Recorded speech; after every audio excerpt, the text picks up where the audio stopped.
All right, we are back, guys. Sorry for that. When you have a small business and you run everything and you're the one man show, you gotta jump whenever the moment's called. But sorry about that. We are back. Got that all sorted out and handled here. But let's get back to these games, guys. So that was the Raiders versus the Commanders. Oh, I didn't mean to do that. Let's go back. Come on, go back.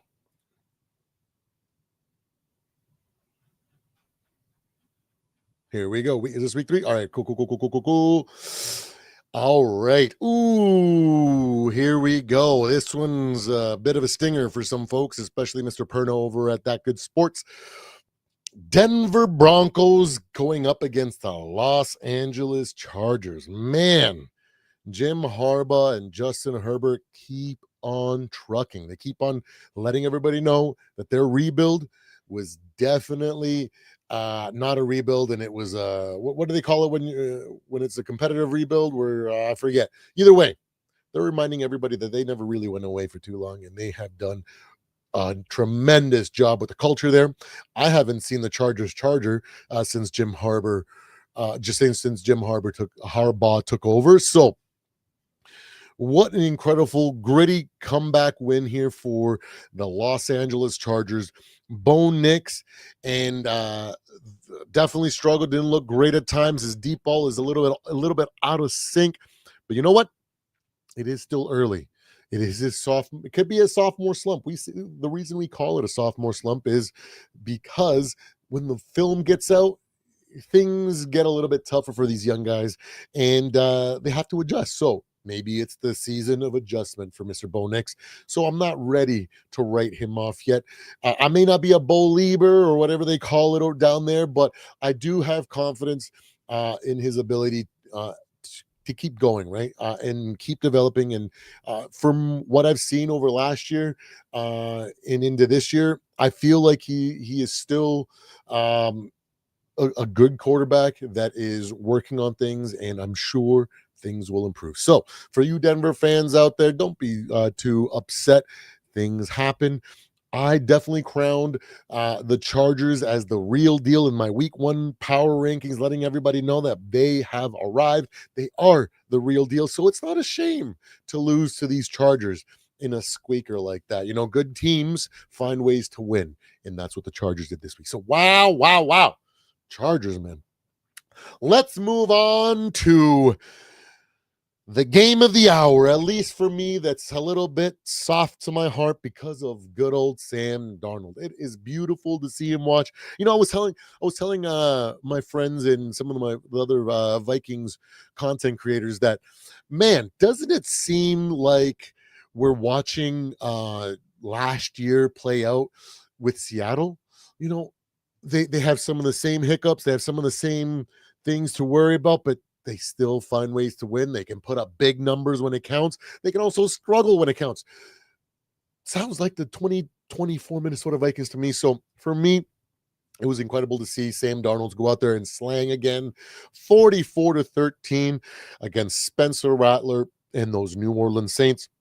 I know in last week's breakdown, we were talking about the weeks coming up and doing predictions. I'm pretty sure I chose the Seahawks here, but the thing that I did mention about New Orleans is that they still have a great running back. I still love Alvin Kamara.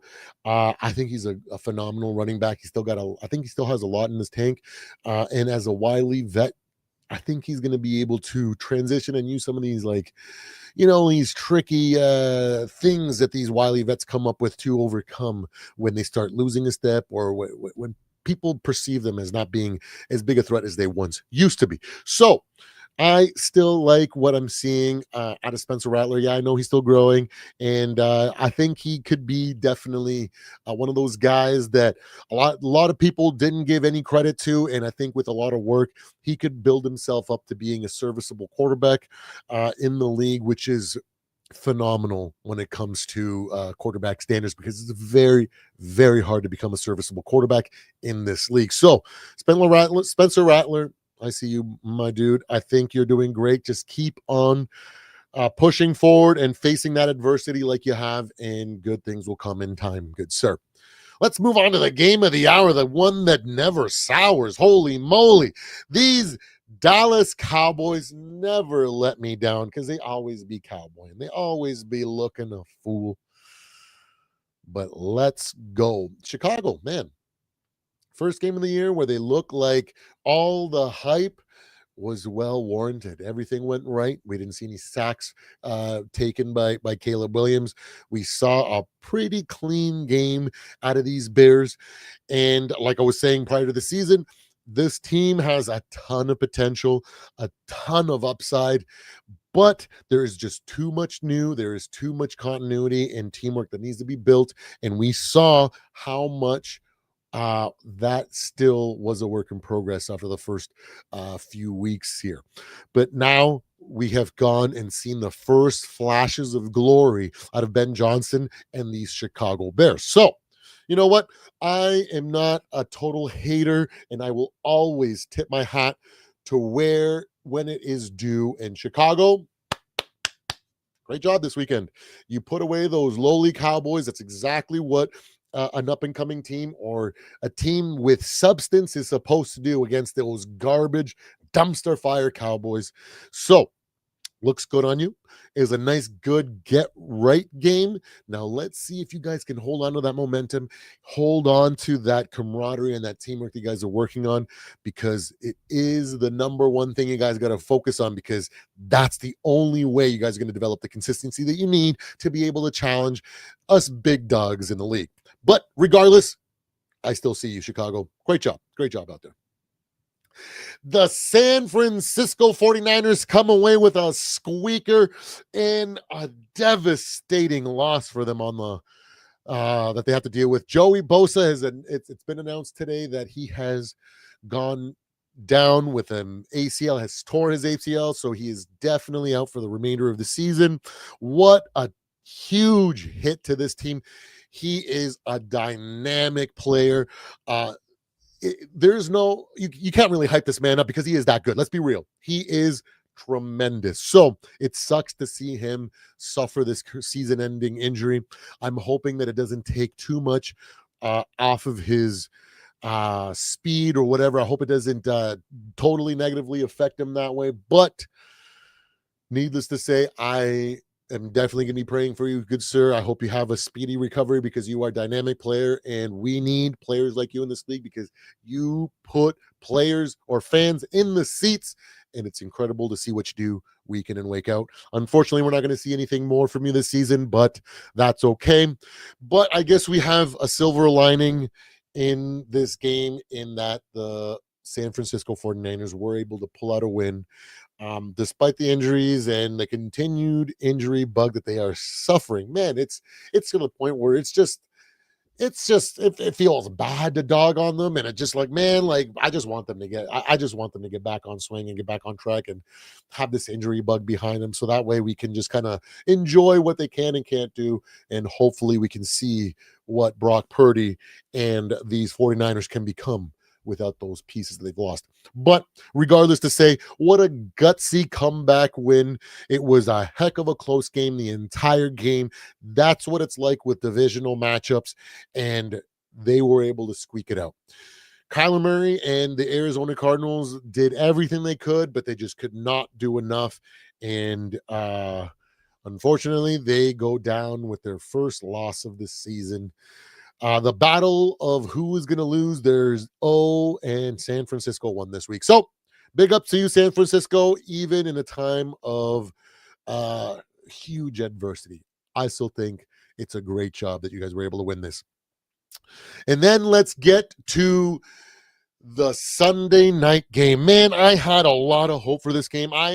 There is no secret that I have put the Patriots as well as these New York Giants as the two teams that I think are going to turn a lot of heads this season and show people that they are a lot better than anyone wants to give them credit. We haven't reached that part of the season yet. It's okay. We saw a lot of great things last week. We saw a lot of struggling this week, Mind you, Spags is one hell of a defensive coordinator, and he knows how to really cook up a game plan for whoever he faces. And it looks like he did it again. He was able to stifle Russell Wilson in this New York Giants offense. For a moment there, I think I fell asleep. I kept falling asleep during this game. I'm not gonna lie. I kept waking up. At one point, I woke up. I don't know what part of the game it was, but I looked up and it was 6-6. And I was like, maybe the Giants can still do this. And then I ended up passing out. I woke up a little later. It was like the fourth quarter, and it was like definitely out of control. And I just remember thinking to me, it's like, oh no, not my boy. I know my boy TP was having a rough day yesterday night, and but still, man, I still want to believe in these New York Giants. I still think they just remind me so much of this Minnesota Vikings team when we were just a bunch of talent with nothing going for us, and we would shoot ourselves in the foot. We would give up so many penalties and make so many mistakes and give up so many games, but the talent was undeniable on that team. And I feel the same is with this New York Giants team. They just still they haven't found it. I don't know if it's a thing of they're going to have to move on from their coach. I was definitely one of the guys that was saying, hey, it might be a little bit too early to kind of be throwing Dable onto the bus, but the fans are speaking, and I understand. I definitely understand why people are upset from a New York Giants fan perspective. I would be too, but I still have hope that we will see some incredible flashes this year, some incredible upset wins, and some super spectacular highlight plays that'll make us think, you know what, maybe in a year or two, these guys might have something here. So I still have faith. Come on, Big Blue, you guys can turn it around and make us uh, here on this channel and your New York Giants fans proud. Okay. Now let's move on to covering tonight's game. We'll talk a little bit about tonight's game. We got the Detroit Lions going into Baltimore. Ooh, the boogeyman, they have no answer for. Last time these Lions faced the Ravens, the Ravens came into Ford Field and beat the brakes off of them. Like my man Mike Sports Vibes like to say, they were outmatched, outgunned, and trounced in 2023, the last time these two teams faced. And let's not forget that year, there was a lot of hype that this team could have made it to the Super Bowl. And they fell short, like we know. And then going into last year, that hype transition into their so-called Super Bowl favorites, and we all know how that came, like I called in that last live. Hey, you guys wanted to criticize Sam Darnold and our guy, how he likes to, fall apart under big games. But you know what? I kindly reminded you, Lions fans, that you guys basically have the same quarterback. He's just a few years further down the line than we is. Jared Goff, nobody wanted him in LA from in Los Angeles. The Rams basically gave you guys him, and it was because when sometimes he gets punched in the mouth, he doesn't know what to do. And we saw these Ravens do that to him a couple years back, and he had nothing for them. So I anticipate it being a statistical near impossibility for these Detroit Lions to win against this Baltimore Ravens team. They are going to be running hard. Derrick Henry is going to be looking to set a statement. Lamar Jackson is going to be looking to set a statement because remember, this team had all the hype as Super Bowl favorites last year. And I am pretty sure that these Ravens want to make a statement and let people know that, hey, this is the team that you guys said was going to be crowned at the end of the year. And look at them now. We still own them. That's why I have a lopsided event tonight. I got the Baltimore Ravens winning by 3 scores. I feel like the Detroit Lions are going to be doing a little bit better than 6 points like the last time they did, but I still don't see more than, I don't know, like 14 points. Probably going to see like 9 or 12. They're probably just going to be kicking field goals to be serious, but that is my prediction. Hey, Samuel, what's going on, buddy? That is my prediction for tonight's game between the Detroit Lions and the Baltimore Ravens. A good old molly-whopping against these deluded, blind Lions fans, because I will keep screaming at the top of any mountain in any place that anybody will hear me. I don't think these Lions have 10 wins in them this season. That's why I predicted they were going to have an 8-win season because, like I said, the Lions and the Bears are going to be struggling significantly with all the changes that they have. And we saw that. And that game that they blew out the Bears, I think a lot of motivation came to those Lions because of who they were facing. And that's why they were able to tighten up and give out less mistakes. That ends this week. I think they get reminded that they still got a long ways to go. That's why I got these Ravens in a lopsided 3-score game. I'm calling it a 3-score game against these Detroit Lions, ladies and gentlemen. All right. Now, let's break down, let's go into a little bit depth with this Minnesota Vikings game. A lot of people want to kind of really just focus on the historic game that Isaiah Rodgers had, and I don't want to take anything away from that young man. Prior to this game on the Saturday Night Live, I said this is the type of situation when we have all these injuries where these players are going to have a chance to make a name for themselves. Dallas Turner, 5 pressures, and on one of those pressures, he was able to force the ball out of the hands of Jake Browning, which led to Mr. Harrison Smith getting a hand on it and Isaiah Rodgers taking that pick 6 to the house. So, breakout games are still in our horizon since we are still dealing with a bunch of injuries on a whole bunch of different levels. It has come out today that Mr. Ingram, oh no, Ingram Dox, he's on the defensive line. Oh my god, oh my goodness, our rookie left guard. Why am I blanking right now? Either way, he has gone out probably the next couple of weeks with an injured wrist. He is suffering. He actually had had surgery last night to fix that, and he is expected to return after the bye week. Now, I'm not going to be one to panic or scream at the top of the hills that we're in trouble, because we're not. Okay. Last year, Blake Brandel, and the year before, he has done an incredible job at left guard. We were being praised at how good of a job he was doing. But once Christian Darrisaw went down, he did not have that same output that he did with Christian Darrisaw at left tackle. Now, if he has to come in and play left guard, we have Christian Darrisaw back, so I anticipate a lot of good things coming from him. So nothing to be worried about, guys. But let's get into the weeds with this game. Now, first and foremost, my X Factor turned out to be the X Factor, ladies and gentlemen. Where are I want to go to stats, Vikings, and let's zoom in a little bit here.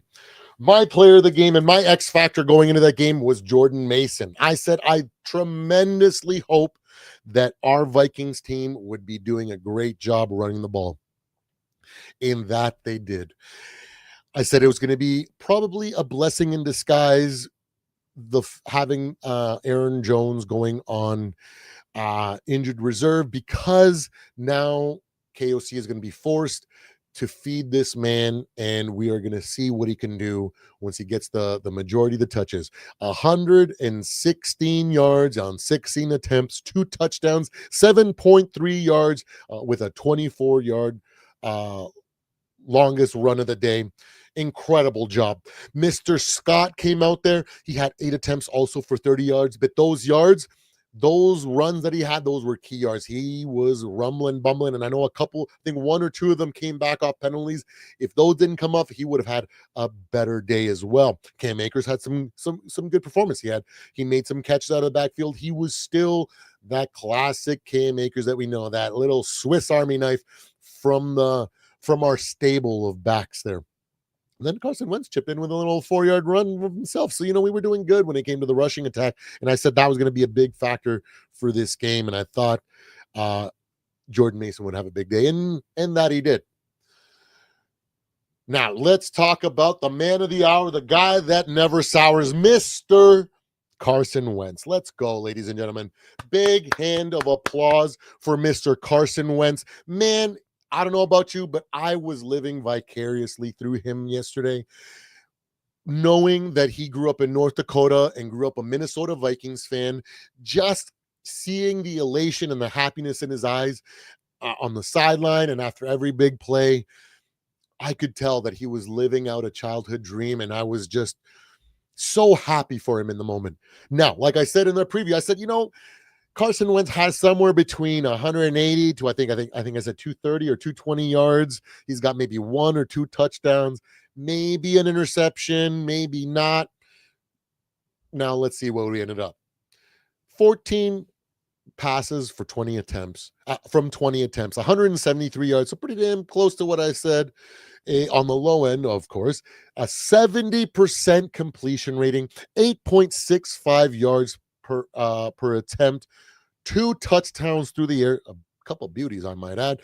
And he did take 3 sacks. A couple of them, they were on 3rd and long or whatever, where throwing the ball away wouldn't have made too much of a difference anyways. So you hate to see it, but as long as he didn't cough up the ball and we were able to punt the ball away, no harm, no foul, in my opinion.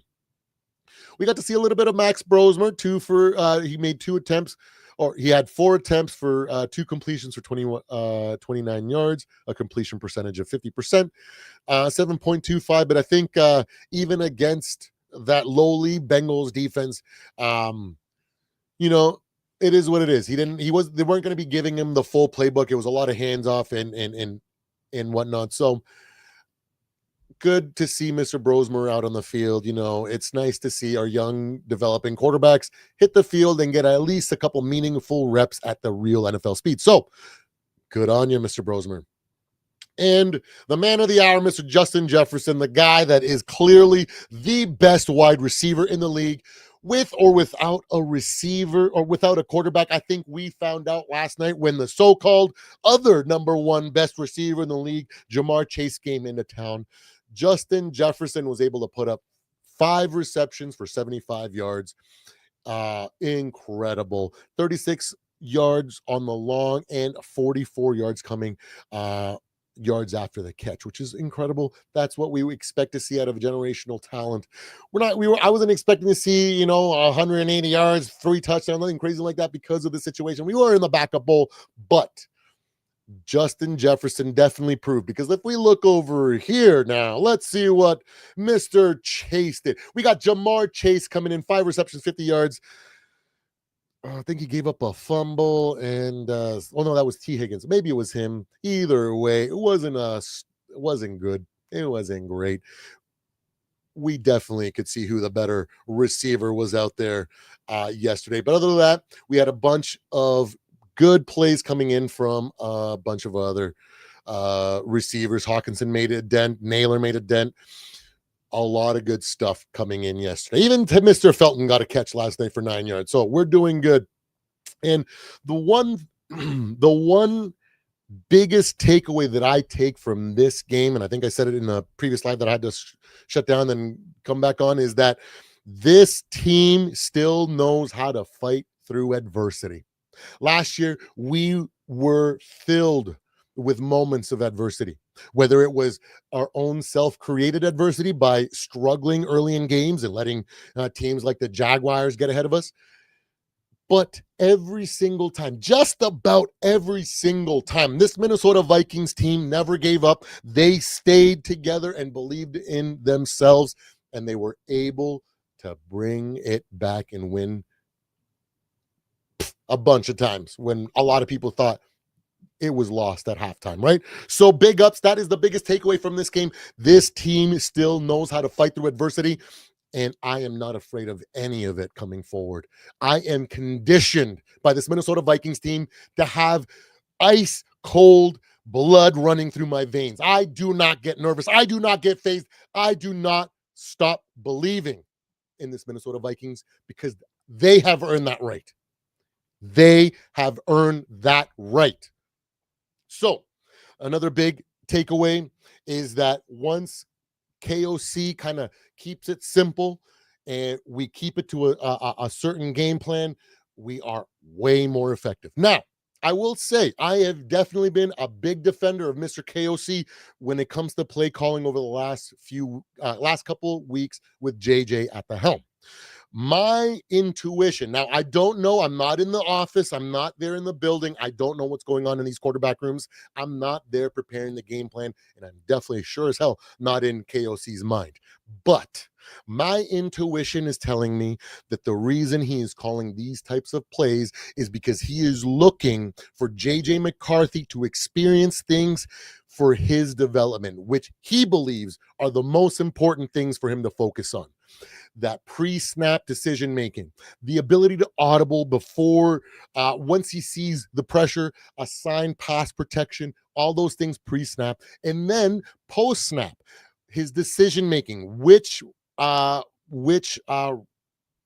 or progression he's going to throw, right? On top of the fact of feeling what that's like at the NFL speed and forcing him to go through his progression to teach him these things that I think KOC is desperately trying to foster in Mr. JJ McCarthy.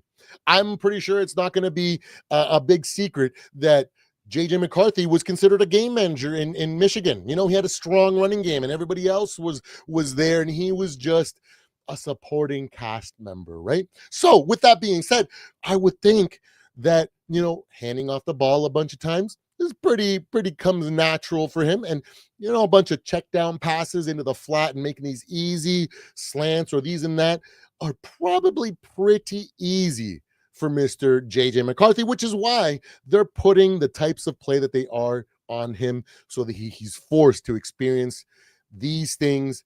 That way he can develop into the quarterback that we believe in, and most importantly, that KOC believes he can become.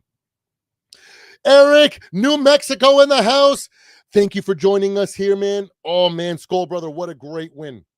So I will continue to hold my resolve, continue to have faith in this Minnesota Vikings team because I believe that they're on the right track and they're doing all the right things. So those are my two key biggest takeaways. I'm hoping that we continue to see some of our young guys, our backups, come in and show out and try to make names for themselves.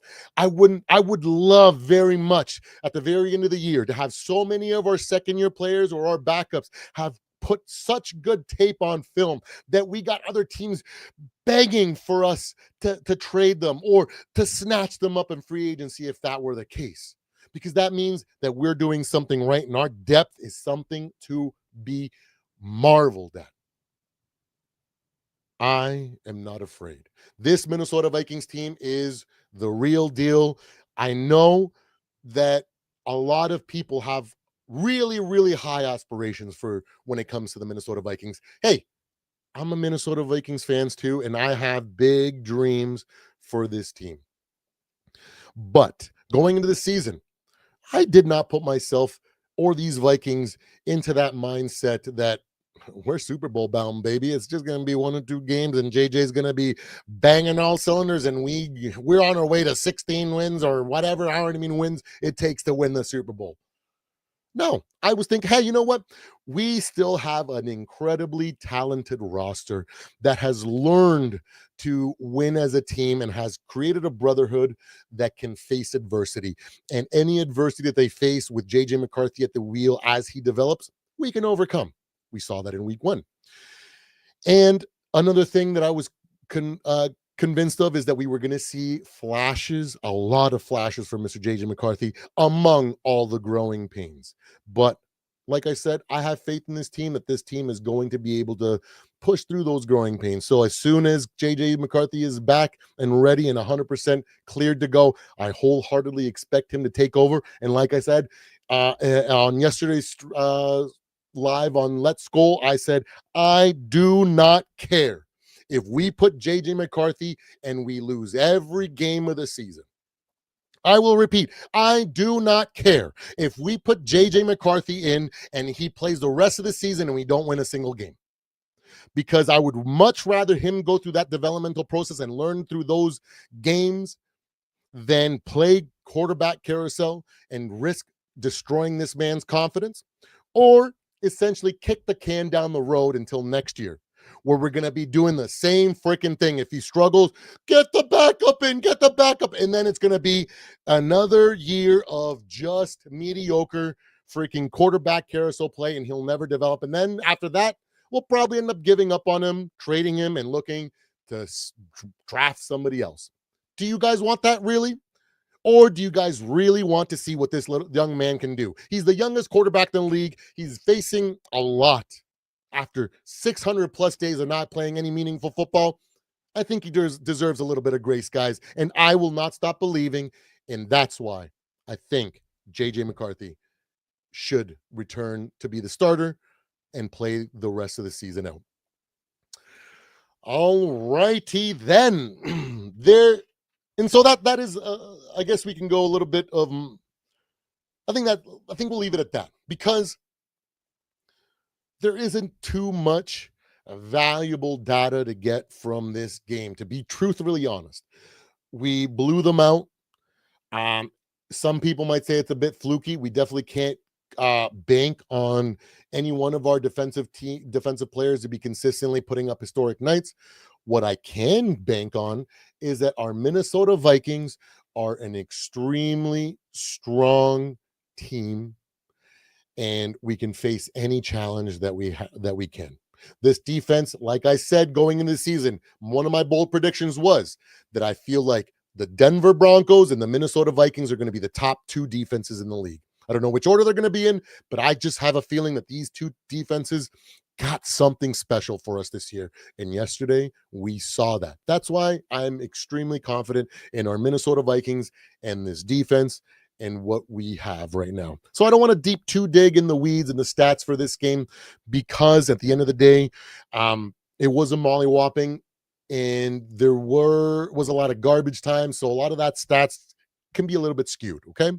We didn't have our starting quarterback. Carson Wentz did a fantastic job game managing. He showed what it is to be a quality backup in this league, and he knows what to do whenever we need him to be out there, whether that's for a drive or two because JJ's in the freaking medical tent getting evaluated before he goes back out there, or whatever it may be, okay?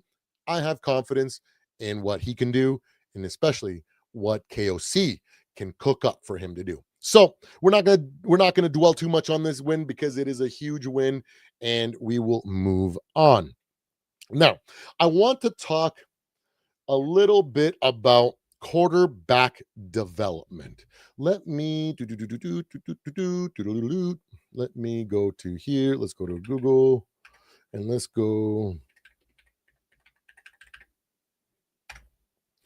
Let me go images. Let me go here. Let's take this one. Or maybe do I have one? Hold on. Let me see here. Remove. Stop screen. Do I have a picture or something of Mr. JJ McCarthy that I can throw up? Hold on. Give me a second here, guys.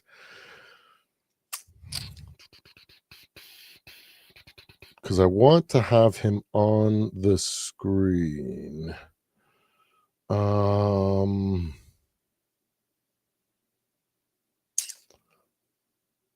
This one will do. We will put that one up. Here we go. Let's talk about quarterback development, guys. You know, I was doing a little bit of research about mostly quarterback development, because it has been coming up, and a lot of people kind of lost faith in Mr. JJ McCarthy after his week 2 performance. Now, I will reiterate, a lot of that has to do with what was going on around him. He had a bunch of injuries, and he did the best he could. So that loss wasn't totally on him. It was more of a total team loss, if I want to say. But to me, it didn't sour me on JJ McCarthy. But I wanted to talk about what it's like for the average. Let's see here, average quarterback progression. Where is it? I've been taking notes, Um, where is it? Where is it? All right, here we go. So the summary and the trajectory for rookie quarterbacks throughout the history of the NFL. Okay, so I use StatMuse and I did a bunch of research and some PFF stuff and whatnot, and I try to gather a good understanding from a bunch of rookie quarterbacks over the last few years, and then I had chat gpt kind of fill in the blanks where I was a little bit lost on, or I couldn't find any information on. But this is what I gathered. Okay, for the most part, this is the trajectory for a quarterback to go from undrafted to sustained contention or maybe even building a legacy. Okay. So in his rookie year, all we usually see typically are flashes and growing pains, right? So that's the year that we're in right now. We're going to see a ton of moments where we're going to be like, oh my God, this guy is absolutely ready. JJ McCarthy, give him the keys. This is it. But there's also going to be games and situations where we're going to be left scratching our heads and thinking to ourselves, what is going on here? That is how rookie quarterbacks perform typically on average in their first year. So we're in the thick of it right now. When JJ McCarthy comes back, I wholeheartedly expect to see a bunch of flashes, and I hope they're extremely high, like freaking like flashes that make me freaking just proud to be a Vikings fan and to have believed in the man. But the growing pains are going to be there. So in year two, this is where year two is typically where we see the leap that people seem to be expecting out of this young man this year. In year two, we see the big leap, and we might even, depending on the team and the roster that's around him, we might actually see them become a playoff contender. We'll see that transition between year two and year three. That's the biggest window of improvement that we see. This is when most players or most pundits and players and personalities will say, this guy has arrived. He's going to be something special, right? So we're still a years away. So let's not get too ahead of ourselves and start expecting that kind of production out of this young man, because let's not forget, he is still the youngest quarterback in the league. He's still 22 years old. He's still a lot to learn, but I have faith in this young man.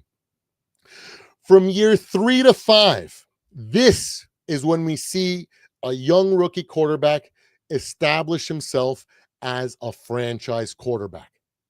Let me repeat that. Between year 3 to 5 is when we expect to see JJ McCarthy become a true franchise quarterback, a quarterback that you can put anything on and he will deliver.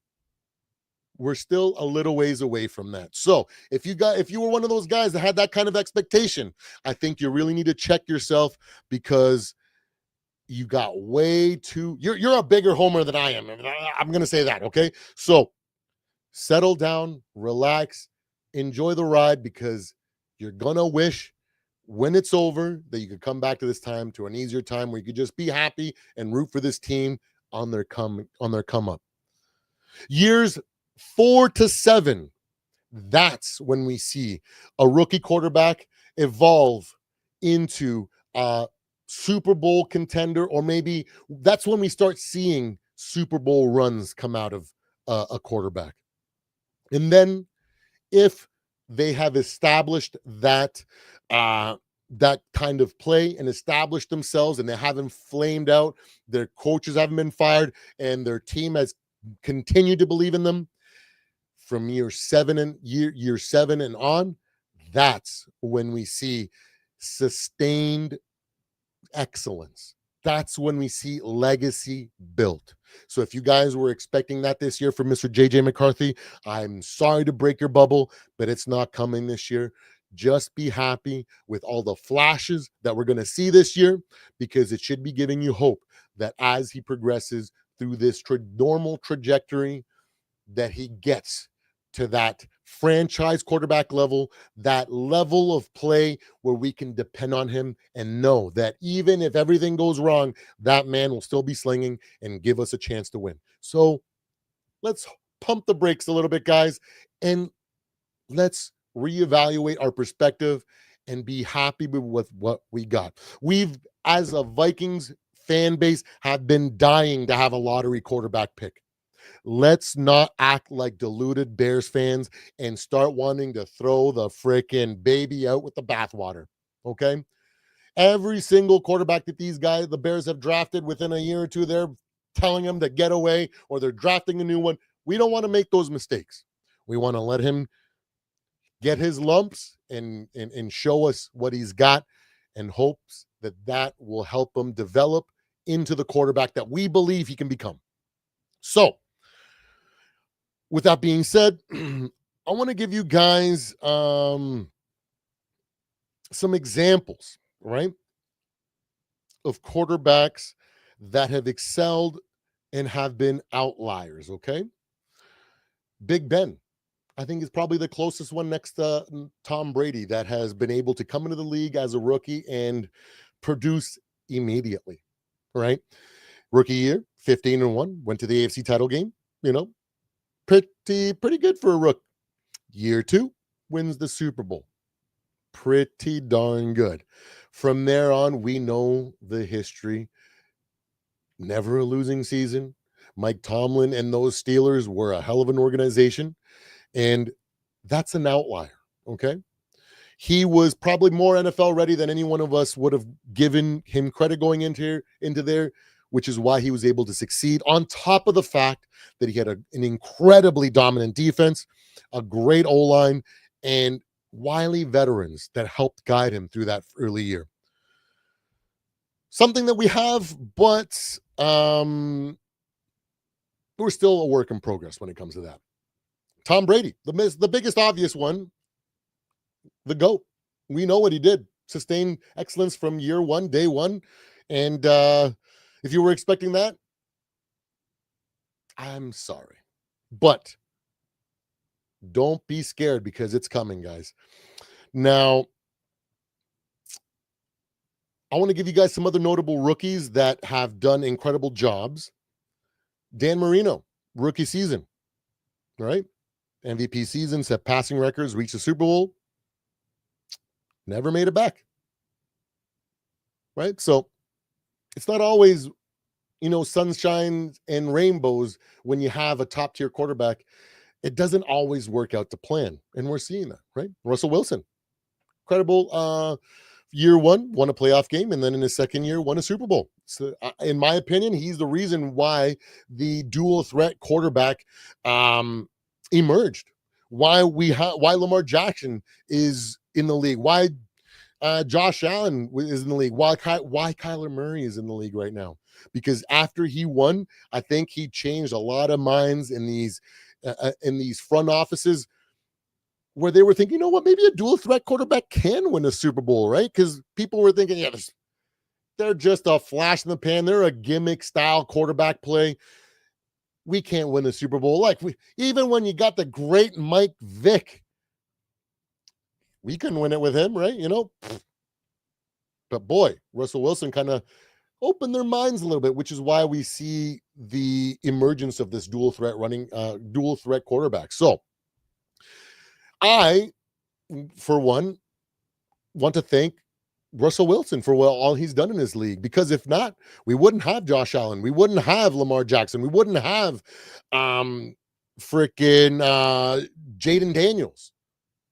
We might not even have JJ McCarthy. We might have decided to pick a more traditional quarterback that didn't, was more of a pocket passer. JJ McCarthy has the ability to scramble and run. So thank you, Mr. Russell Wilson. You created the atmosphere for this generation of quarterbacks, and I salute you. Now, there are some other notable rookie players or notable. I know, man. That's what I call the opening scene. But anyways, let's go back to other notable rookie quarterbacks that had incredible first years that have done literally nothing since. Joe Burrow. I'm not going to deny that Joe Burrow has a hell of a cannon. He is a great pocket passer, but he is still yet to to match what he's done since his rookie year. Colin Kaepernick, the man, the myth, the legend, the loser that we know is Colin Kaepernick. He had 1 year. You know, Dak Prescott, right? So it's not always sunshine and rainbows if you get a guy that comes out here and looks freaking incredible. Look at CJ Stroud. Ooh, he is struggling. So my point is, when it comes to quarterback development, is that it's not linear, that there is going to be a lot of ups and downs. And when it comes to the development of a quarterback, there are going to be a lot of 2 steps forwards, 1 step back. And sometimes you got to lose in order to win. And what I mean by lose is having bad plays, having interceptions, even losing games. Yeah, we'll throw that in there actually. But without those situations, this quarterbacks don't become who they are, right? We got quarterbacks like Peyton Manning that said, "Hey, every single one of those interceptions that I threw in my rookie year, I needed for me to learn." Look what he accomplished, right? Let's look at other quarterbacks that that have struggled in their first year and have turned it around. Let's look at a guy named like Steve Young. That kind of ties into this situation. Like, what do we do when JJ McCarthy's back healthy? Do we put him in or do we keep Carson Wentz in there? Oh, woe is me. No, you do not go back to Wentz if JJ McCarthy is 100% healthy. You let him roll. You let him cook or suffer and grow. That's what you do. Because Vince Young himself said the quarterback carousel that he experienced in Tampa Bay, that his rookie year, damn near broke his confidence. And if that would have broken, if he wasn't as strong mentally and had the willpower and that delusional confidence in himself, we wouldn't know. We wouldn't know his name right now. He would just be another failed quarterback that didn't amount to anything. So it's very important that we understand these things, and these certain things have to happen in order for us to get the most out of our rookie quarterback. Okay, this is the first time we get a top 10 lottery or a lottery quarterback. Okay, we spent years building the team, 3 years getting up to the point to where we could draft this young man, building a roster, getting an offensive minded coach, getting an incredibly strong defense built to freaking compete and to give him the best chance to become what he could potentially become. Like I said last year at the end of the season, when a bunch of fans were saying, "Let's keep Sam, he's too good. What if JJ doesn't pan out?" Yo, I said then, I could care less. It's JJ's team, and it's time to see what we got, because we didn't spend all that time to get onto a rookie quarterback with a rookie scale contract in order to build a dominant team around him to challenge for a Super Bowl. We're not going to throw that away at the very last minute. We're not Bears fans. We have faith. We have balls. We have confidence in ourselves. And that's why we continued along the trajectory that we had. And now we have JJ here. And now we're just going to roll the dice with Carson Wentz. Don't get me wrong. I like me some Carson Wentz. I like what he has done. I like that he has shown flashes. But let's be real. At this point in his career, he is a really good backup. And I don't want to see a backup try to push us into a miserable playoff loss where we're all back to square one and screaming at each other like, what the hell happened? Let the man get in the lineup when he's healthy and let him learn. We didn't sacrifice all we sacrificed as an organization to get to this point to give up 2 or 3 games into this. Let's fucking go, Vikings. Fans, what happened? Did your balls fall out or your fucking... What happened? show some Minnesota fucking pride, okay? We are who we are, and we will accomplish what we are destined to accomplish this year. So sit back, relax, change your perspective, and enjoy the ride, because you will regret that you were poo-pooing the entire time, and you will regret that you couldn't let yourself enjoy it. Mark my words. Mark my words. All right. That's enough about quarterback development, my thoughts on what we should do with Mr. JJ McCarthy and how we should approach over the next couple games or whatever, or this season in general. I am not going to capitulate to butt hurt jaded fans. Okay? I will not let anything get to me this season. I will have my balls nicely tucked in my sack, okay? And I hope you do too. All right. Let's move on. Let's move on to another topic here. Let's move on to another topic. Let me see if I can find another picture here. Because the next thing that I want to talk, let's take a moment. We got a bunch of people here. We got Mr. Lefty is in the building. Eric from New Mexico. New Mexico's in the house. I hope you guys are enjoying and having a great time today. I hope you guys are just ecstatic during this victory week. And I hope you guys are excited to see these Ravens embarrass these Lions tonight. Skol, brothers. Let's go. Now, I want to find. Let me go Vikings.com. The next thing I want to talk about, because on Friday nights live, I got kind of caught into such a situation that I don't like to be caught into, where I was not prepared with knowledge about a topic. And it is my fault, because I have given the benefit of the doubt to KOC and I haven't done the research in order to understand the development or the process in which an NFL head coach, the process that they take from being a rookie head coach to a Super Bowl contender or a legendary coach. I just, it is my fault for not having done that research. Let me see if we got anything where we got KOC in the, there we go. Let's go here so we can put Mr. KOC. I need a picture of KOC. Let's go photos. Do we got I need a picture of Mr. KOC to put up on the screen. Oh no. Anyways, let's see if I can find Google Kevin O'Connell. Vikings.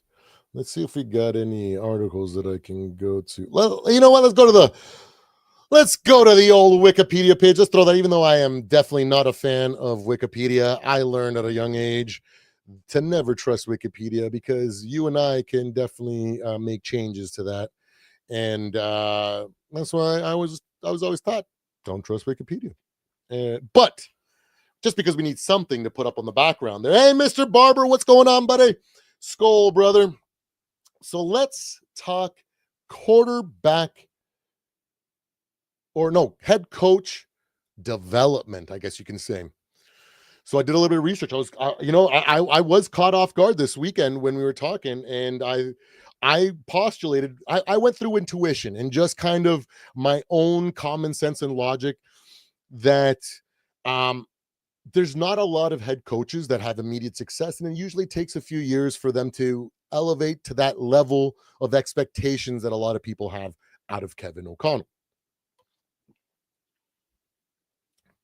And I kept asking questions like, well, how many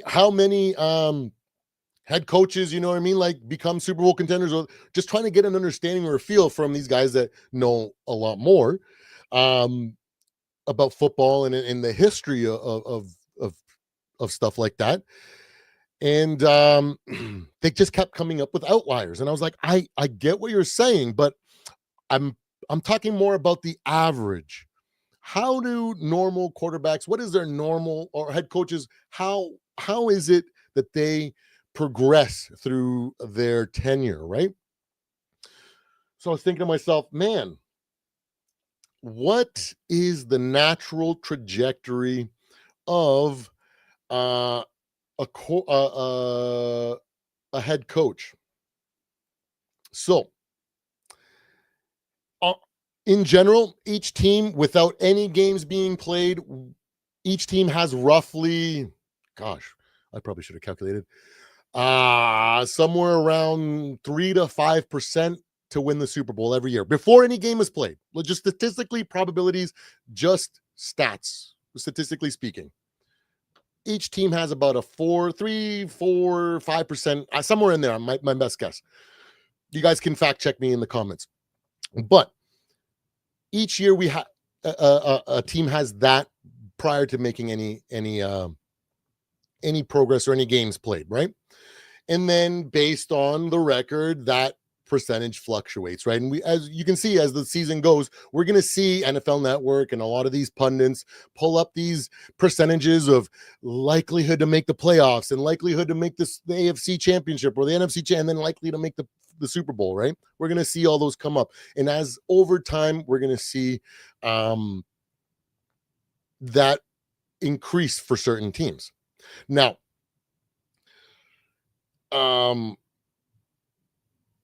there is two different trajectories that I was able to identify for young head coaches. Now, the first one is if they get a hold of a team that still has a lot of work to do, that which means a team that still has to fill in some gaps in some skill players, or they have to develop a quarterback, or they have to develop a defense. There's just a lot of work to be done, and it's not the ideal situation for, let's say, a rookie quarterback to show up to have immediate success. So when a head coach takes over from there, statistically speaking, in that situation, they generally look to find a veteran quarterback to kind of take the reins as they rebuild the organizational culture and kind of get them to buy into their system or their philosophy. And usually it takes 1 to 3 years to really, really retool an organization that is, we can say, maybe bottom of the barrel, a team that really needs to rebuild, right? Before they have any kind of success to where you can say they're a pretty successful coach in the league, right? At that point, um, at that point, we can see that that's usually when teams or if the team believes in the head coach, that's usually when they'll try to draft a rookie quarterback, or maybe bring in a young quarterback that could potentially be the guy. And that's when we start this process of starting to push for maybe playoff consistency, and then playoff success, and even Super Bowls, right? That timeline is roughly 8 to 10 years. Okay. That means we got 1 to 3 years where it's just fixing the organization. Think about what think about what Harbaugh is doing in Los Angeles right now. What he was able to do in 1 year, most average or rookie coaches, it takes 1 to 3 years for them to accomplish what he did in 1 year. So from there, that's when the next phase begins, where they take on a rookie quarterback. And then it kind of follows the trajectory of that rookie quarterback's development. We know that a rookie quarterback, based on the last little segment that we did, in year one, we see flashes. In year 2 to 3, that's when we start seeing some real development and growth, and some actual hope start to develop from an organization, right? So that puts us already at year 6. And then from there, that's when the team tends to start finding consistency and start pushing the playoffs and trying to go for Super Bowls. You might think of Andy Reid in Philadelphia. He had immediate success. I think in his first or second year, he went to, I think in first or second year, he went to the title or maybe even the Super Bowl in the second year, Andy Reid with the Eagles. But then after that, it was a whole bunch of rebuilding. We had the Redeem team in there somewhere. And, but slowly and surely, he got back to, being able to consistently get the Eagles to the playoffs, but having next to no success. Then we all know what happened. They let him go. They gave up on him, and he ended up in Kansas City. The rest is history. He drafts Patrick Mahomes, and the dynasty is born. Now, let's be real. Andy Reid is not an immediate success. Okay. He's not the guy that people point to as like the greatest coach to like basically start winning from day one and never look back. He's not that type of coach. It took him 20 years before he built a dynasty. So it's not always a linear path for head coaches as well. Now, based on I ran two simulations. Based on all these little things that I was talking about, I ran two calculations or two simulations, and you guys aren't going to like it, but I ran one with Kirk Cousins as our quarterback and what the odds and the percentages that I don't even know. I still think I'm pretty good at math. I did business math, so I have the ability to do a lot of formulas and stuff like that and develop formulas. So I'm hoping that my math isn't wrong. So if you guys can verify and double check that in the comments, hell yeah. But with a veteran quarterback, with a good team around him, I was wondering how long would it be before, or what would the percentages be like with a veteran quarterback like Kirk Cousins, right? And so we know in that first year, we had roughly a 3 to 5% chance of making the Super Bowl or winning the Super Bowl. And we won 13 games and we got eliminated in the wild card. Still a painful memory. But we went from 3.1%. Then adjusting, like now mind you, this simulation wasn't about including what actually happened to the Minnesota Vikings, but I'm kind of giving you guys some spots to kind of keep you in mind of where we would have been, right? Now, assuming that Kirk wouldn't have got an injury, right? The team would have increased yearly roughly 3 to 5, maybe 6%. If my calculations were correct, every year ongoing until to get a chance to win the Super Bowl, right? So my estimate in that 8 to 10 year window, because I ran the exact same simulation, the exact same formula I used for both, one with a rookie quarterback and one with a veteran quarterback, and I came up with a 40 to 50% chance to reach the Super Bowl with a veteran quarterback coming in with a rookie, starting with a rookie head coach, and maybe a 20 to 25% chance to win an actual Super Bowl during that time, if before he gets fired or he decides to leave for better pastures. So that was my rough estimation or my rough calculations. So with a veteran quarterback, let's say we would have stuck with Kirk Cousins, we may have had a 40 to 50% chance within however many time we would have had KOC to potentially make the Super Bowl. And we probably only would have had a 20 to 25% chance to win the Super Bowl. So that doesn't sound like a dynasty. That doesn't sound like much. That sounds more like the New York Giants with that fluky win, that miracle catch to get them a Super Bowl that was not expected, And as a Vikings fan, I'm sorry. I don't want to win like that. I want to see our team grow and develop into a juggernaut. That's why I ran the calculations again. And I thought to myself, oh no, oh no, I did one more. I did do one more data mine there, and I thought to myself, when could, with a veteran quarterback, when could we potentially, realistically, have seen our first Super Bowl run with Kirk Cousins had we just never moved on from him, right? In my opinion, it would have come in years anywhere in years 4 to 7. So that would have been anywhere between 2026 to like 2029, right? So we're still a years away. So we would have still been hurting. We still been like wondering what's going on. We would have been having a bunch of headaches.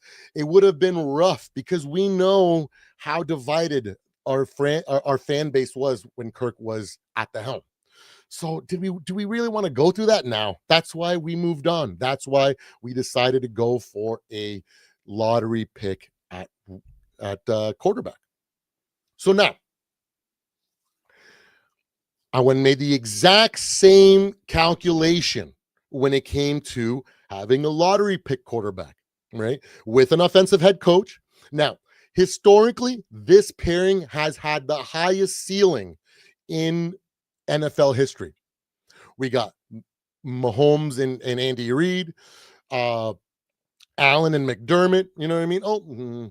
Well, I guess McDermott is he's a defensive coach, but they had a hell of a offensive-minded head coach, and he seems to be the guy that leads them offensively. So that's kind of why I threw him in there. But another guy, Lamar Jackson and Jim or John Harbaugh, whichever one is in Baltimore. So when we look at that, that should give you guys some confidence, knowing that we got the right pairing. We just need to let them cook and figure it out. And if history proves us right, we're going to have quite the upside here. Now, we have the added benefit that JJ McCarthy has a track record of being a winner at all levels, right? We saw what he did at IMG when he was facing 5-star recruits week in and week out. He competed, he won games. He is bred in fire. He is tested, but he hasn't had to carry the team on his back. He is a smart quarterback that knows to take advantage of his strengths, and he had an incredibly strong running back in Michigan. So I don't blame him, right? So the development window for a guy on his rookie contract is typically within that 4 to 5 years. And in that 4 to 5 years is when he is in that 4th and 5th year is when he establishes himself as a franchise quarterback, like I said earlier, that can hold the load and we can depend on to win us games, not the team winning us the game, right? So now adjusted probabilities to having a rookie quarterback with an offensive a lottery pick quarterback with an offensive minded head coach. Now, that brings us to a little bit higher at 55.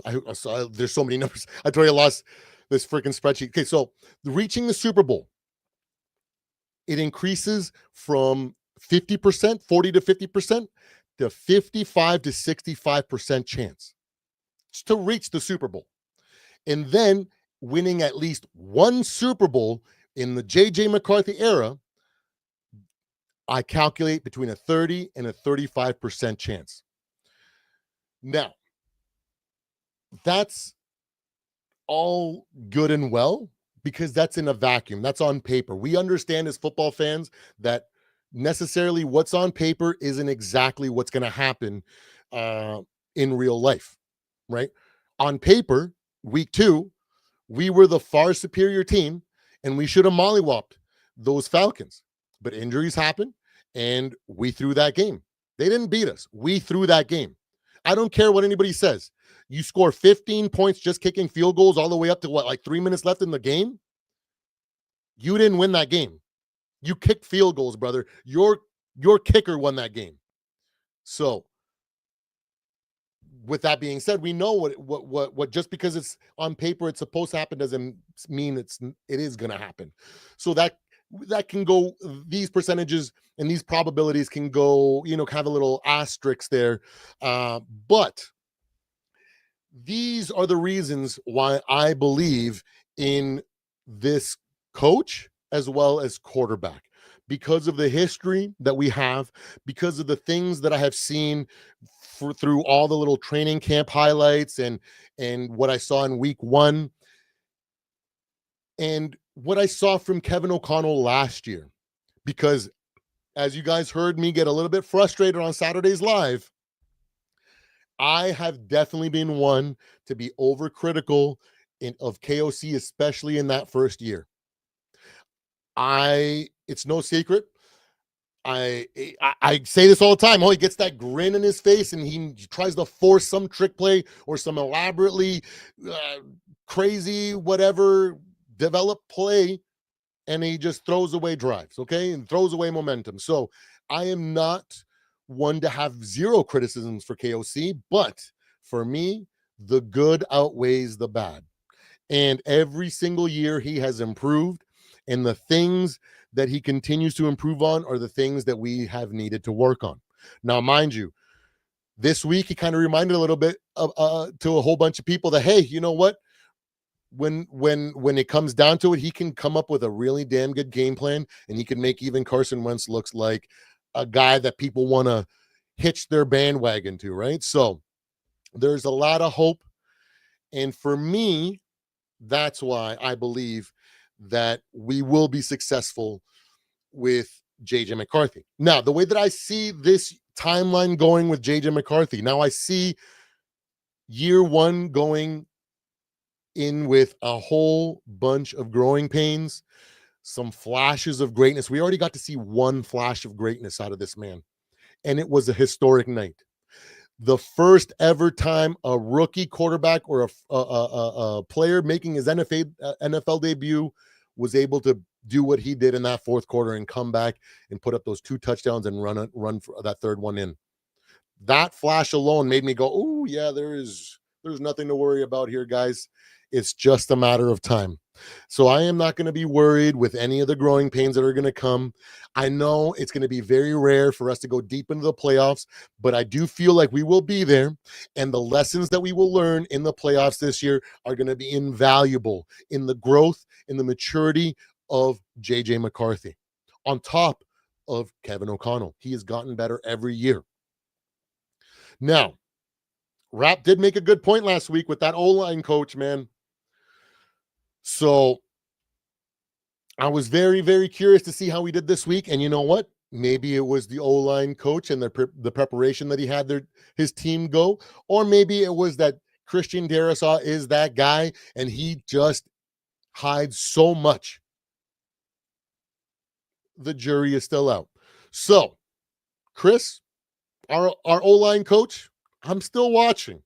I want to see how you handle these next couple of weeks with the injuries that we still have. And I want to see how you handle the scheme and the game plans going forward, because that's going to tell me if you deserve to be that O-line coach.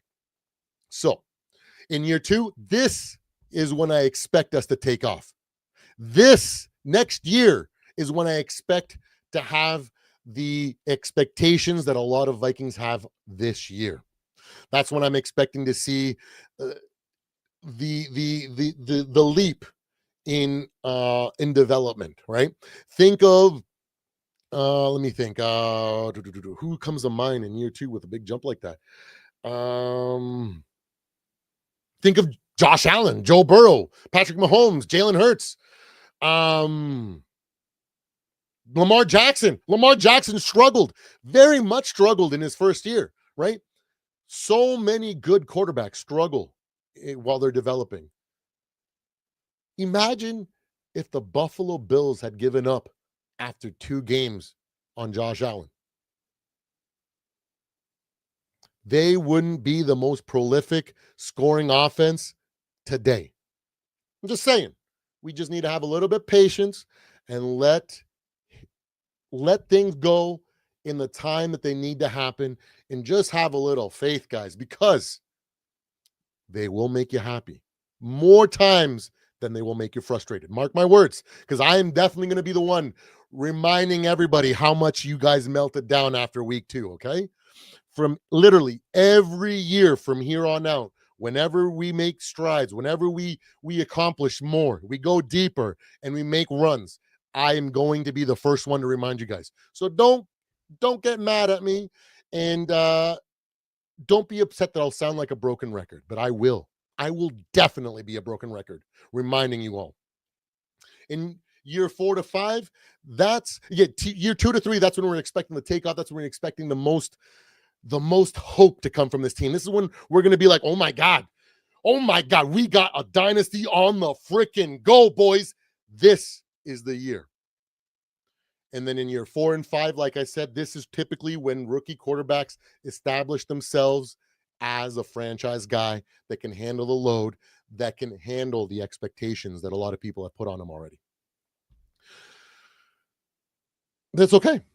It's okay. It is what it is. And then after year 5, if all goes well, that means nobody's going to get fired. There's no rotating head coaches thing, no getting rid of JJ and moving on to the next thing. If everything goes to plan and everything goes to trajectory and he develops as is from year 5 and on, that's when we're going to be start looking at us as the juggernaut that I believe that we can become. And that's what I think the trajectory of our head coach, and why we can't base our judgments and our expectations on the outliers. Okay. Let me go back to the outliers, because I did write them down. Who are outliers for coaches? That Mike Tomlin, I know, is one of those guys in the mix. Outliers. Sean McVay, Kyle Shanahan, Matt LaFleur, guys like this, guys that came in with and made some immediate impacts. A lot of these guys, they're outliers, right? We may not have an outlier. Let's be real. Maybe it's a situation that it's just based on the situation that he had. He inherited Ed Donatell's defense. He inherited Mr. Kirk Cousins and did the best he could with them. And now we're finally getting to see what KOC can do on his own with a quarterback of his choosing. So let's keep our head up high. Let's wait to see what we got, because I still believe, and I don't think that we should be, throwing our head coach under the bus, throwing our defensive coordinator under the bus, or throwing JJ McCarthy under the bus, because I sure as hell know that in that organization, none of those players are doing that. They all believe in each other. They all believe in their coaches. Every single one of those guys are bought in. I can see it because of how they respond to adversity. Adversity breaks teams that don't believe in themselves. We saw that with the Bears last year. We're seeing that with the Cowboys, right? So let's just hold our head up, guys. Let's relax. Let's pump the brakes and enjoy the ride. So that was my little rant and my little discovery. I know I didn't really get to touch, because I really only touched on a couple points. I kept losing my spot on my Excel sheet here. But needless to say, that is what I have learned about rookie head coaches and what it takes for them to become a Super Bowl quality, challenging quarterback. Okay. Now let's get back. I want to get into the chat, because the chat's been going. Mr. Barber's here. Whoa, D Woods is in the house. What up, D Woods? Damn it, Jackson is out till the bye week for sure. He had wrist surgery this morning. He should be back after the bye week. Yeah, exactly. But yeah. Now those are the two. So we went over the games of the week and we laughed at the Falcons pretty bad. We took it a little bit easy on the Packers because I did feel bad for them. I did shit talk a bunch of Packers lives, but when I went over to Bass's channel, they were just so sad. They it was so bad. It was like it was a funeral in their chat. They weren't even raging. They were like, "Oh well, it is what it is, man. Maybe next week. There's always, they just look like they just look like a cat that just got like freaking just like a soaked cat, just look miserable. So I didn't have the heart to troll them, but I just told them to keep their head up and just remember they're not Bears fans, so let's not overreact after a single loss, right? So, but yeah, yeah, don't forget to like and subscribe. Thanks, Samuel, for letting me know. Hit that like button, subscribe, and yeah. So we did that. We went through quarterback development. We talked Vikings, Bengals. We talked head coach development and trajectory. I feel like there was something else I wanted to talk about. There was a few things I wanted to talk about. I wish I would have wrote it down because what I do is I kind of sit here in front of the live. I set my freaking start time. I start typing out like or not like I start working on my thumbnail, start doing all that, start typing out my description, all that fun stuff. And in the entire time I'm just thinking, well, what am I going to talk today? Well, I would definitely want to go over the games. I know I want to talk about JJ. I want to talk about and I've definitely made my point clear that we definitely need to go back to JJ as soon as he is healthy, because I do not want to kick the can down the road and be doing this all of next year, and to the point we basically have wasted 2 years. Let's let the man cook. I don't care if he loses every single game he starts after he takes over. He needs to learn the hard way. He hasn't had meaningful football reps before this season for over 600 days, right? 603, 604 days or whatever. So he desperately needs reps. He desperately needs experience at the NFL speed. So we need to throw him in there. And if it costs us a playoff berth, if we end up in last, whatever it is, I don't care, because that is more important for our long-term success than waiting till next year. Have him start in the second he struggles. Oh, let's throw the backup in there. And that becomes a thing where it's just back and forth and back and forth. And then before you know it, what do we got? A quarterback that we never gave a chance to actually develop, and freaking all kinds of regrets. So let's not do that. Let's have fun this year. Let's enjoy the flashes when we get them. It's going to be a roller coaster. So enjoy the highs, because they're going to be really high, and try to relax and let it go when we're hitting those lows, because those highs will come back. And I mark my words, next year, that's when I expect big things to start happening. So other things that we can, oh man, I'm trying to like talk my way into remembering all the things that I meant to talk about. I think that's any comments and questions in the chat? Anybody wants to say something?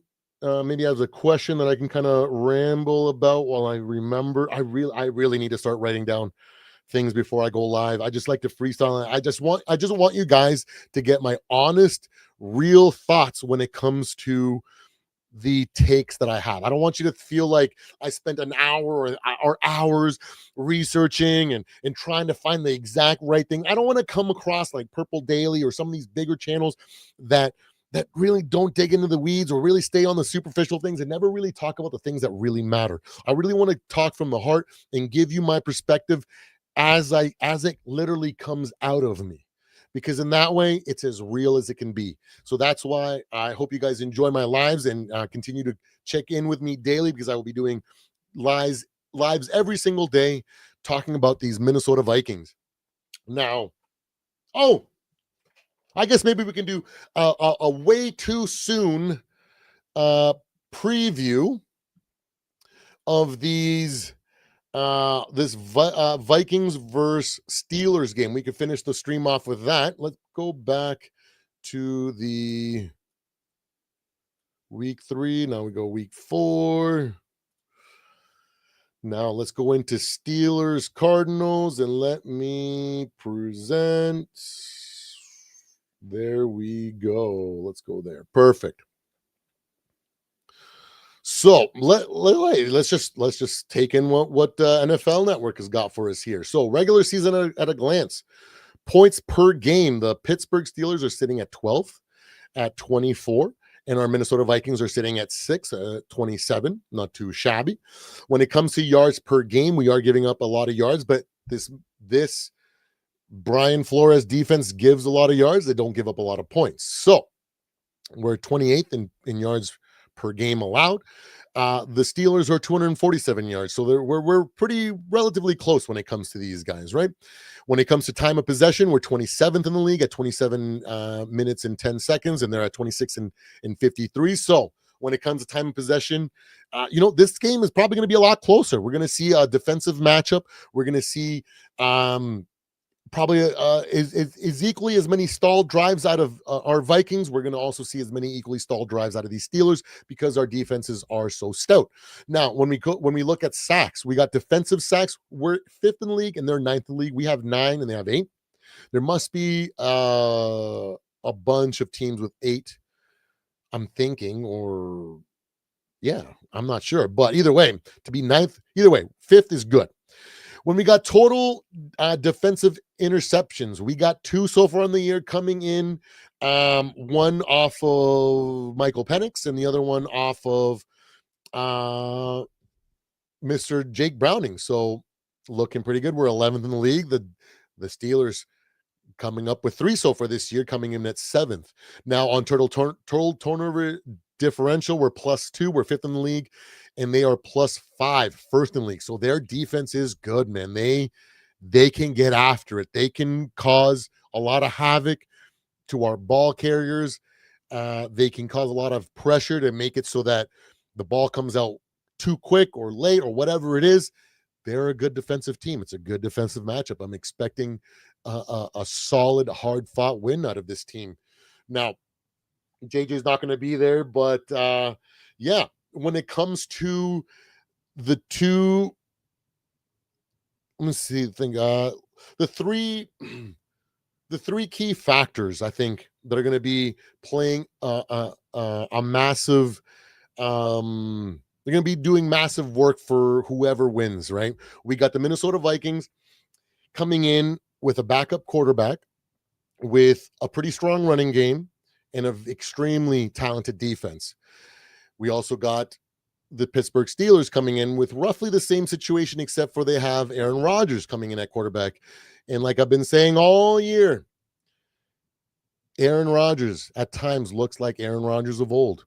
He does. He has looked like it. But at the same time, he does look like old man Rodgers too. So there is room to capitalize on him.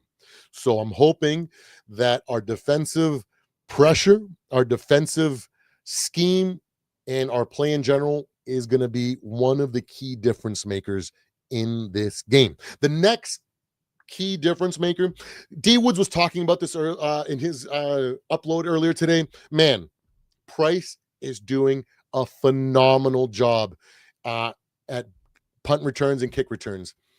He has done a great job of giving us great field position.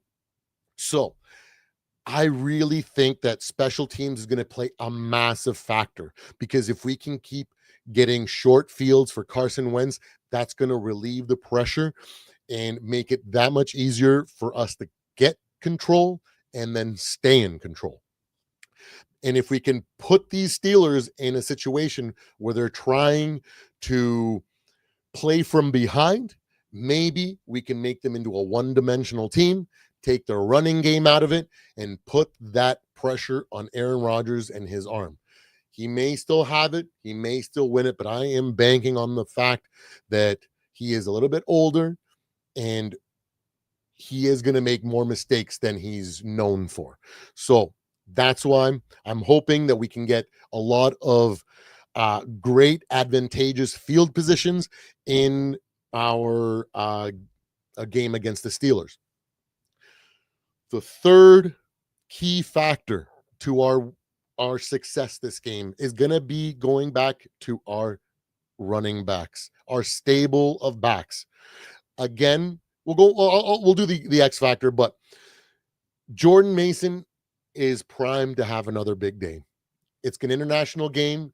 They're traveling after practice on Thursday. As soon as the practice gets done, I think they said they're just gonna eat at the facility and then basically head to the airport and fly and sleep on the plane, get up and get ready and prepare for Sunday's matchup. With all that being said, I think this running game is going to be a massive factor because we have seen over the last few years some teams come out pretty flat when it comes to international games. Our Vikings are 4-0 in international games. Kevin O'Connell seems to have the system in place to get us ready and not look as sluggish as other teams do in the UK or in Ireland in this game.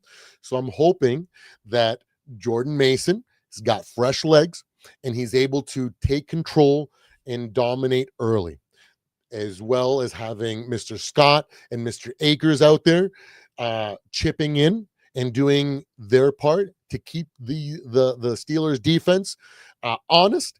I think we're going to have a great chance at winning this game. And again, my X factor this week is going to be Jordan Mason. If Jordan Mason gets going, if he gets himself 20 plus touches, that man can run. I have full faith in him that he can run for a buck 50, 200 yards easily any game. I love the way that he runs. I love the fact that he falls down for 4 yards. I love the fact that at any point, if you come at him with an arm tackle, he can bust one out for a long freaking run. Hell, he could even give us some flashes of the old Adrian Peterson and Mr. Paul Allen screaming. I do a terrible job at impersonating Mr. Paul Allen, but screaming, and he's loose. Maybe this week we see Mr. Jordan Mason doing his best Adrian Peterson impersonation in Dublin. So that's the way too early Vikings versus Steelers preview for this upcoming international game. I think we're favored. I think we're like, hold on, I got to look because I think we were. Who is favored? Vikings versus Steelers. I think we got like a. Oh, I was gonna say I think we're a 1.5 under favorites, but we're actually 2.5 point favorites according to DraftKings Sportsbook ahead of the game. So a slight advantage to us. I think that goes to that pays testament to how well this team can prepare for international games. And I think they're basing a little bit on that they're just expecting our team to just go in there and handle business like they've done every year, right? For the last 4 games or all our games there. So I'm thinking that we're going to see a nice defensive game. I'm expecting a strong offensive line effort, and I'm hoping, and I'm confident actually. No, I'm confident that we come away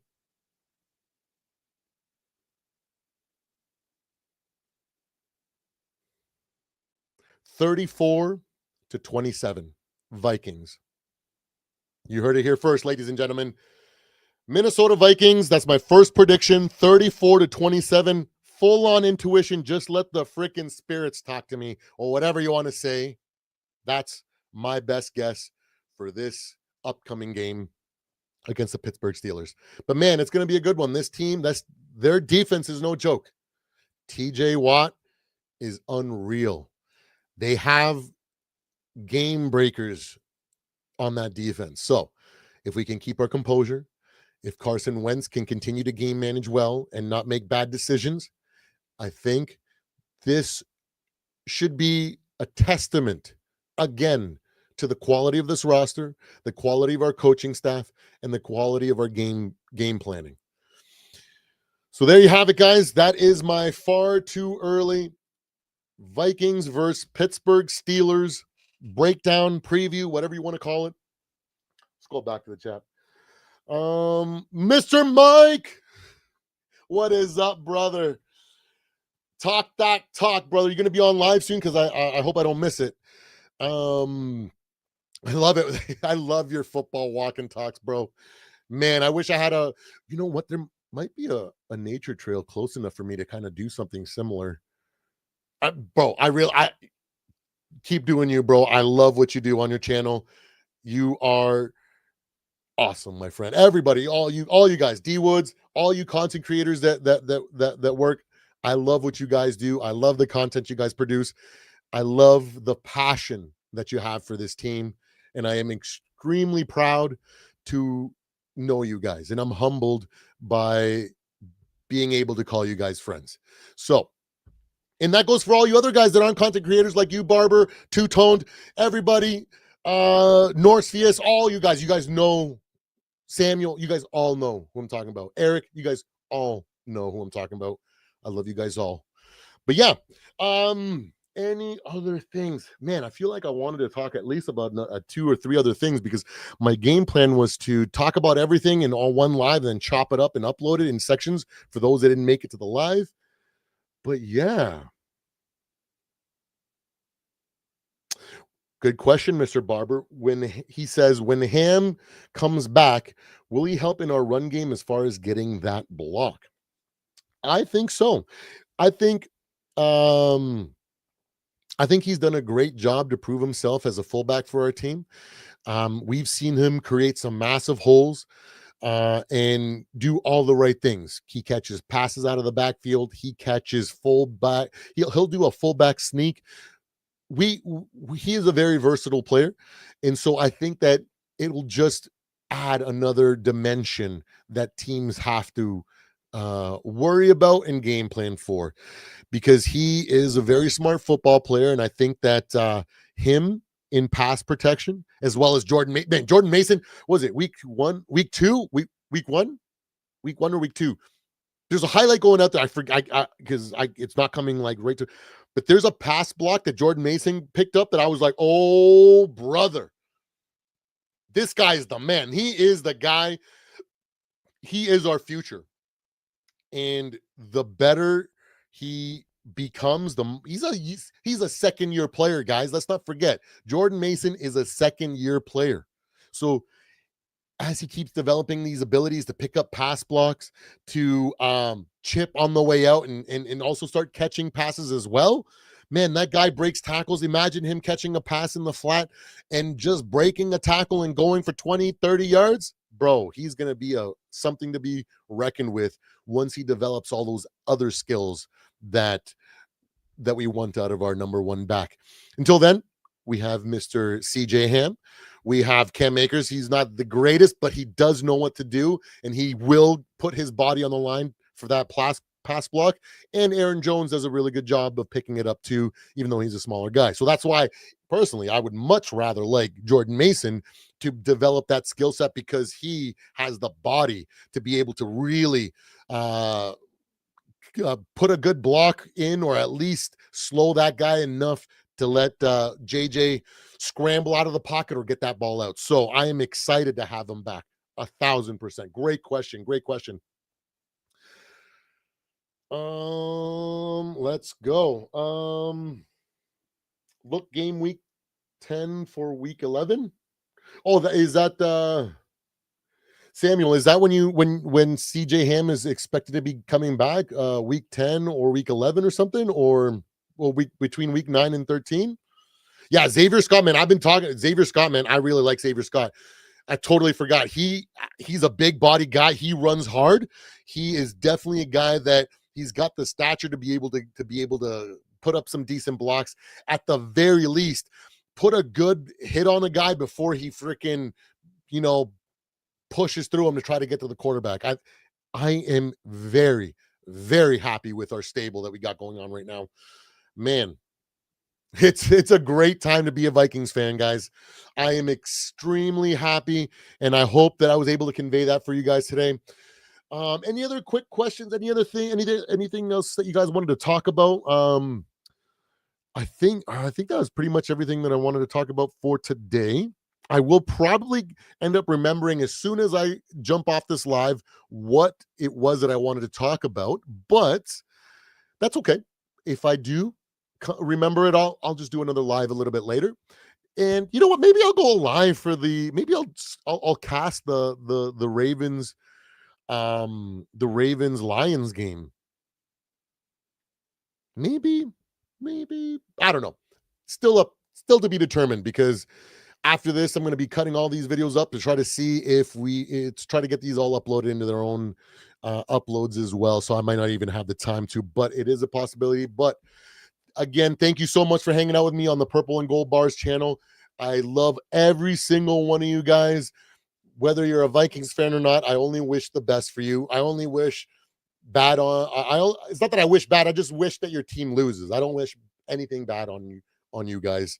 If you're not a Vikings fan, okay. So, in the words of Mike Sports Vibes, with all due respect, if we face your team, we're gonna fucking beat the brakes off of you boys. All right, guys. Thanks for hanging out with me today. Don't forget to like and subscribe. I'm Purple and Gold Bars. I will see you guys on the next live. Take care, guys.